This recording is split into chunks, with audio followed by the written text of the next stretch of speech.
नमस्कार साथियों, स्वागत है आपका हमारे YouTube चैनल यादबिंद स्मार्ट क्लासेस में। आज आपके लिए फिर एक नया टॉपिक लेके हम हाजिर हैं। टॉपिक शुरू करने से पहले एक बात फिर आपसे बोलना चाहूँगा कि हमारे चैनल को सब्सक्राइब कीजिए, वीडियो को लाइक कीजिए और शेयर कीजिए। ठीक है, तो बढ़ते हैं अपने टॉपिक की ओर। ये बहुत ही महत्वपूर्ण टॉपिक है, इम्पोर्टेंट टॉपिक है। और टॉपिक का आज जो टॉपिक का नाम रहेगा हमारा, वो रहेगा टाइप्स ऑफ मेजॉरिटी, जिसे बोला जाए तो बहुमत के प्रकार। यानी कॉन्स्टिट्यूशन में, संविधान में जो संशोधन किया जाता है, अमेंडमेंट किया जाता है, वो किस प्रकार से किया जाता है और कितने प्रकार से किया जाता है, कौन करता है। तो अमेंडिंग जो पावर है वो किसके पास है? पार्लियामेंट के पास, संसद के पास। संसद के पास संशोधन की शक्ति है। तो संसद कितने प्रकार से संविधान में संशोधन कर सकती है, उसी को लेके आज ये क्लास है आपके लिए। तो पहला उसी के बारे में हम बात करते हैं। तो पहले जब बहुमत की अगर बात की जाए, तो पहला जो बहुमत होता है वह होता है साधारण बहुमत।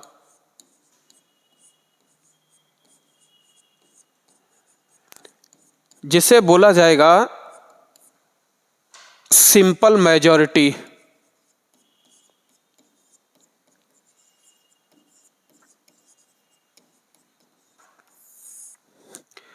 इंडियन कॉन्स्टिट्यूशन में, भारतीय संविधान में जो 90% अमेंडमेंट किए जाते हैं या कोई विधि बनाई जाती है या लॉ बनाया जाता है, उसे क्या कहा, उस किससे बनाया जाता है? वो सिंपल मेजॉरिटी से, साधारण बहुमत से।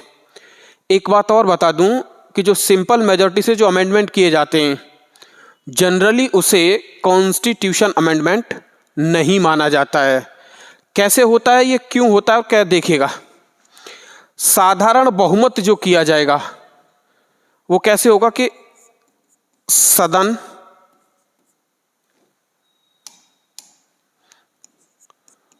में उपस्थित सदस्यों का आधे से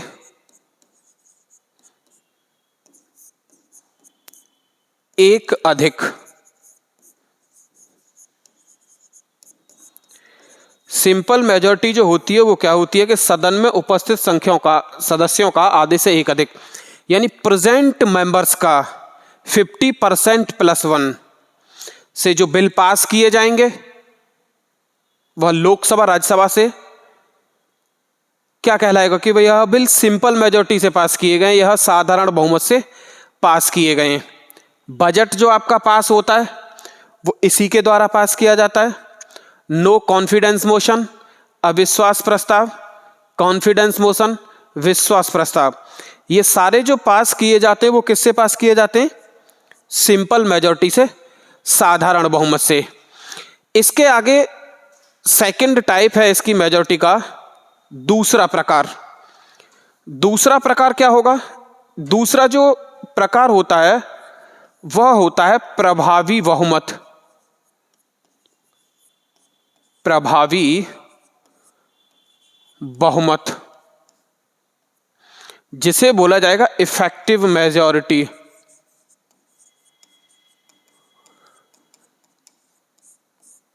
प्रभावी बहुमत क्या होगा कि सदन की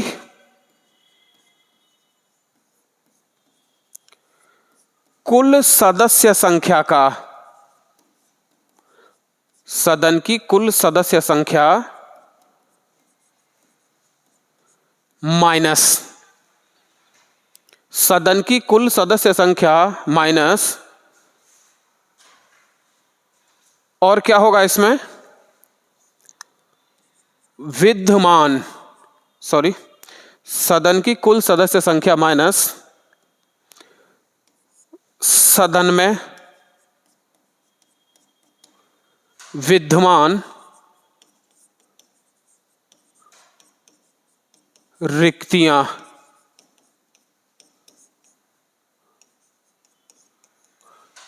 ठीक है, सदन की कुल सदस्य संख्या माइनस सदन में विद्यमान रिक्तियां। देखिएगा इसका मतलब क्या है कि total strength of house minus जो सीट वैकेंट हैं, जिन सदस्यों की जगह खाली हो चुकी है उनके लिए, इसे क्या बोला जाता है? इफेक्टिव मेजॉरिटी बोला जाता है। जैसे सपोज कीजिएगा लोकसभा में जो टोटल स्ट्रेंथ है, प्रेजेंट स्ट्रेंथ है, वो कितनी है? 543। अब लोकसभा में जो सीट वैकेंट हैं, जो सीट खाली है, वो कितनी है? 5। तो इसमें से 5 घटाया जाए तो ये कितना हो जाएगा? 538। अब ये मेजॉरिटी कितनी हो गई? ये मेजॉरिटी कौन सी हुई? इफेक्टिव मेजॉरिटी हुई, प्रभावी बहुमत। यानी कुल सदस्य संख्या, तो सदन की हमने लोकसभा की कुल सदस्य संख्या ली माइनस सदन में विद्यमान रिक्तियां, जो सीट्स वैकेंट हैं, हमने उसको लिया। अब सदन में कुल सीट कितनी है? तो 543, और रिक्तियां इसमें कितनी ली हमने? 5। हालांकि 5 से ज्यादा रिक्तियां होती नहीं है।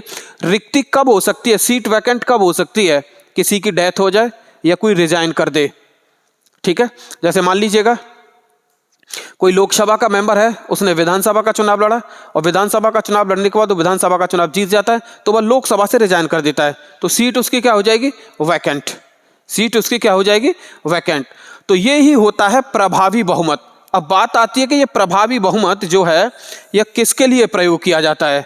तो प्रभावी बहुमत से नंबर 1 पहला, स्पीकर ऑफ लोकसभा, यानी लोकसभा के स्पीकर को अगर हटाया जाएगा तो लोकसभा से इफेक्टिव मेजॉरिटी, प्रभावी बहुमत से क्या कराना होगा?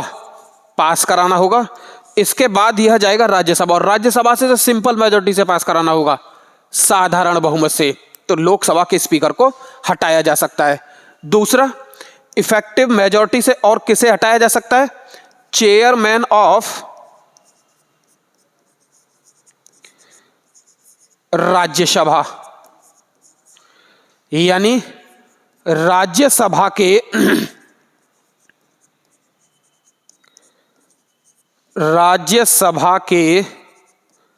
सभापति को हटाया जाता है। किससे हटाया जाता है? इफेक्टिव मेजॉरिटी से, प्रभावी बहुमत से। तो याद रख लीजिएगा, प्रभावी बहुमत से किसे हटाया जा रहा है? एक तो लोकसभा के अध्यक्ष को हटाया जा रहा है, दूसरा राज्यसभा के सभापति को हटाया जा रहा है। किससे? प्रभावी बहुमत से। आई होप कि आप इसे समझ पा रहे होंगे। आगे देखिएगा, पहला हो गया क्या? सिंपल मेजॉरिटी, साधारण बहुमत, और दूसरा क्या हो गया? इफेक्टिव मेजॉरिटी, प्रभावी बहुमत। आगे बढ़ते हैं तीसरे की ओर। तीसरा क्या है? विशेष बहुमत। तीसरा क्या है? विशेष बहुमत, स्पेशल मेजॉरिटी। अच्छा, विशेष बहुमत कई प्रकार के होते हैं दोस्तों, तो हर एक को डिस्कस करेंगे।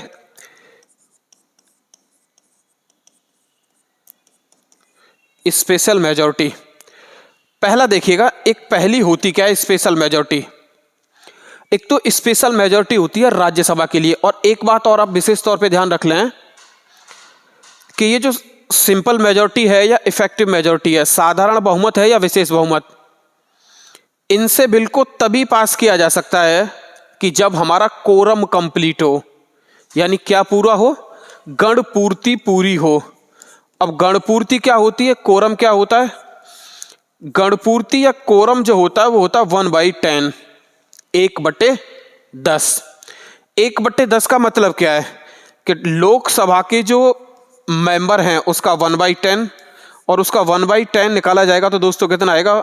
55, 55।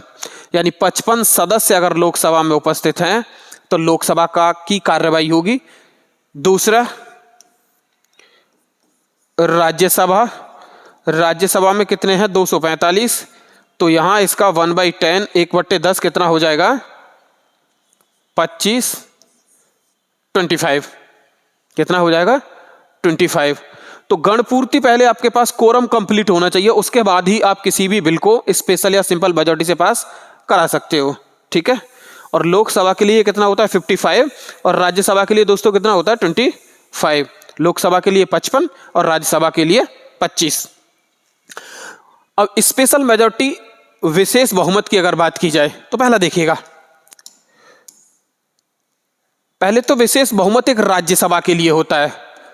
राज्यसभा के लिए क्यों होता है? क्योंकि दो आर्टिकल हैं आपके, एक है 249 और एक है 312। तो ये पहला होता क्या है कि राज्यसभा में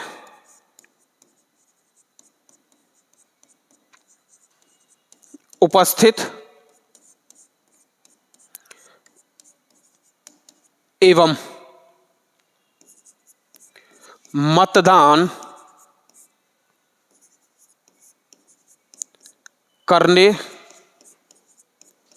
वाले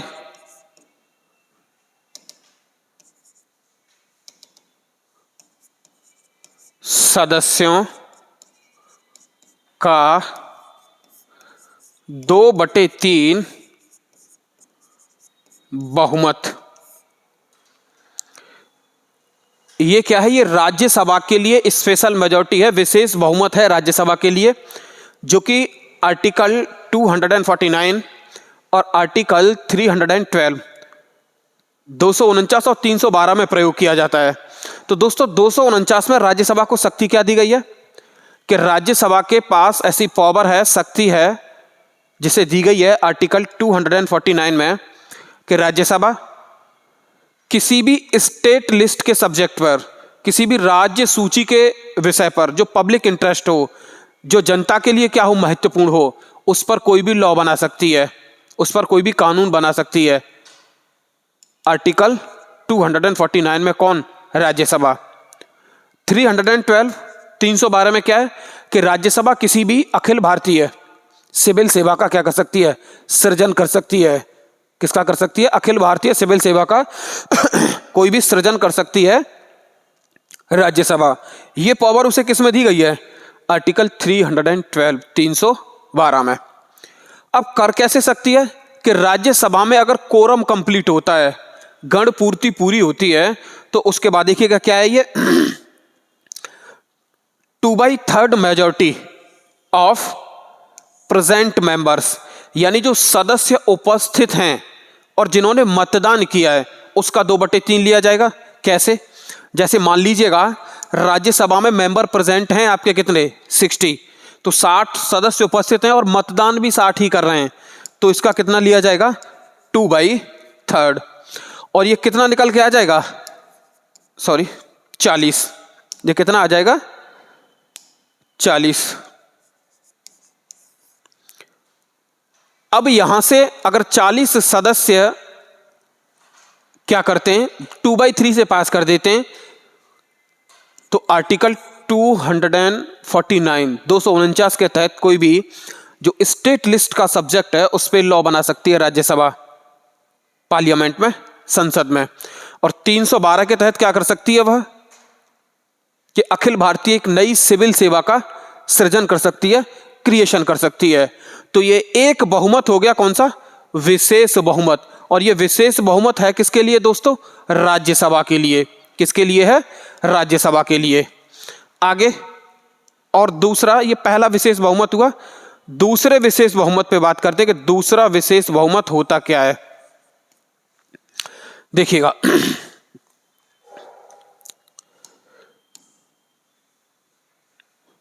सदन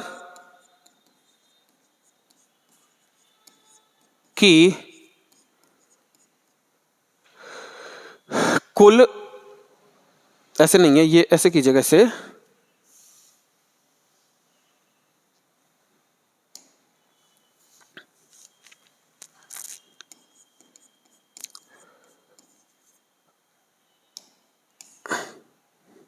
सदन के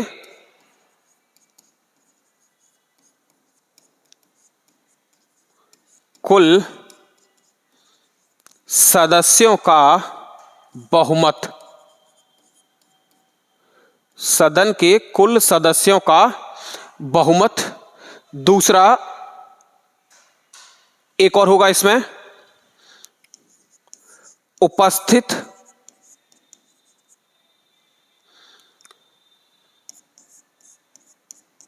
एवं मतदान करने वाले सदस्यों का, मतदान करने वाले सदस्यों का 2/3। ये बहुमत का प्रकार है दूसरा, विशेष बहुमत का। ये क्या कह रहा है कि सदन के कुल सदस्यों का बहुमत, यानी सदन के कुल सदस्यों के बहुमत से क्या अभिप्राय है।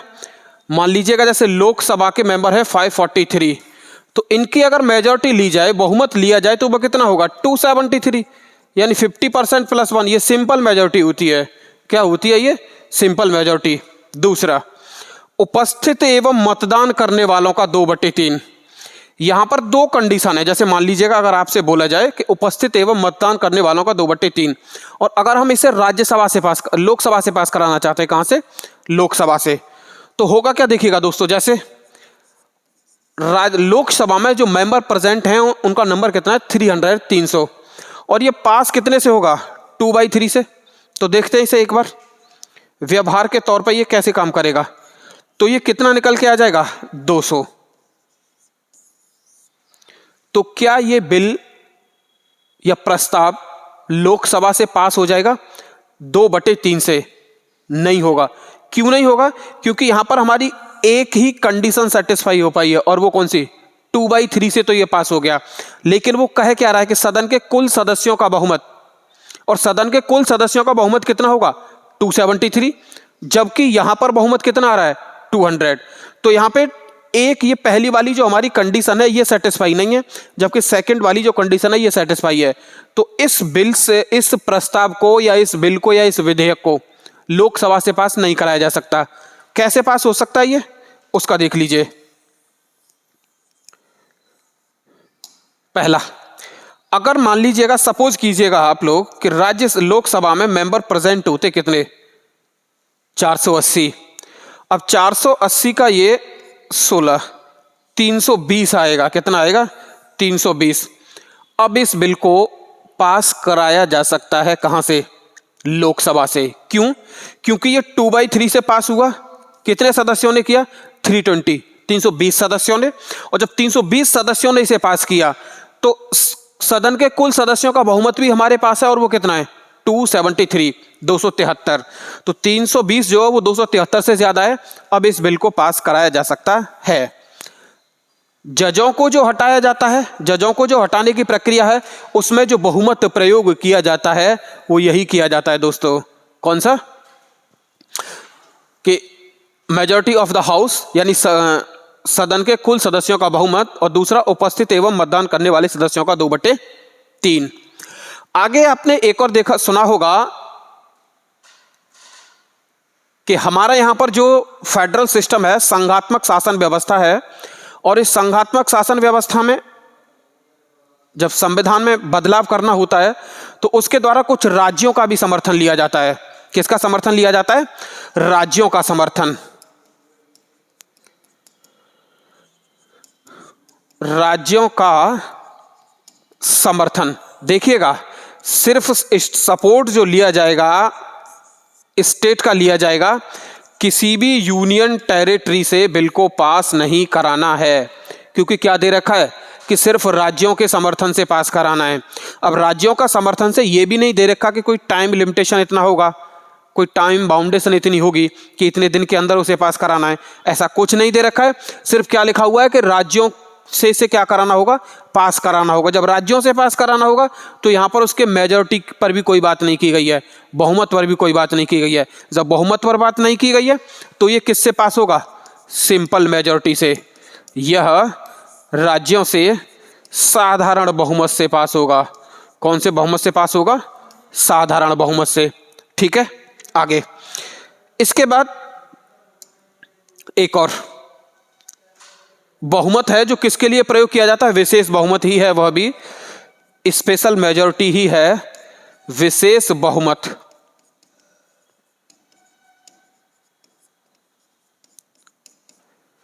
वो किसके लिए किया जाता, प्रेसिडेंट, राष्ट्रपति।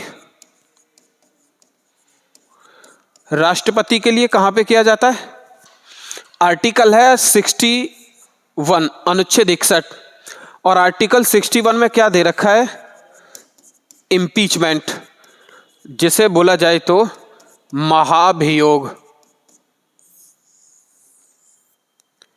इसके लिए भी कौन सा बहुमत प्रयोग किया जाता है, स्पेशल मेजॉरिटी, विशेष बहुमत। लेकिन ये होता क्या है, ये होता है दोस्तों सदन